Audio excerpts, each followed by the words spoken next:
Olá, tudo bem com você? Aqui é a G do canal Dica de Casa e hoje eu trouxe uma dica super bacana de um chazinho caseiro, um xarope caseiro que você vai fazer na sua casa para tosse seca, gastando muito pouco.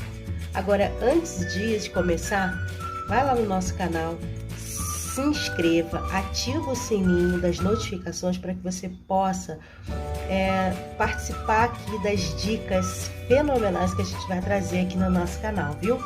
Bora lá pro vídeo? Vou te ensinar essa dica fantástica com apenas 4 ingredientes. Bora lá? Então, pessoal, eu trouxe aqui para vocês, ó, eu já descasquei o meu gengibre, tá? Agora você vai pegar um ralador e você vai ralar esse gengibre, tá? Lembrando que o gengibre tem que usar com cautela, para tem algumas pessoas que têm problema de pressão, então não pode usar muito. Então, pessoal, essa é a medida que você vai usar para fazer o seu xarope caseiro, tá? Então, eu vou usar uma xícara para continuar o processo aqui, tá? E você que não é inscrito aqui no nosso canal, ative o sininho para notificação, se inscreva no nosso canal para que você possa receber várias dicas no decorrer da semana aí, tá bom? Bora continuar o nosso processo. Então, agora você vai usar 2 colheres desse mel aqui.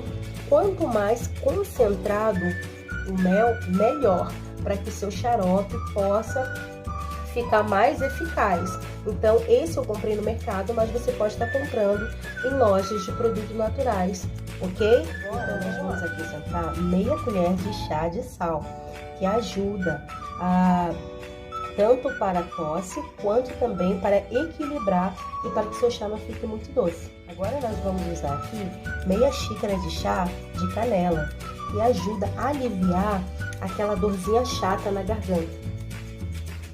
E para finalizar, nós vamos agora usar um limão.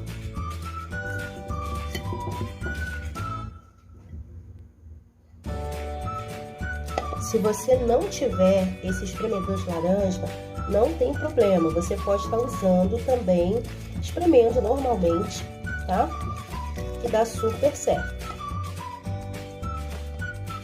E agora, meninas, é só mexer bem.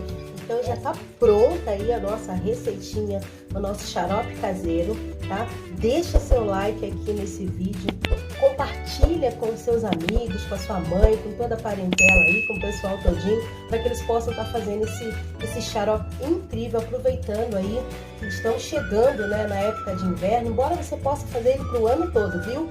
Então, até a próxima receita. Beijo!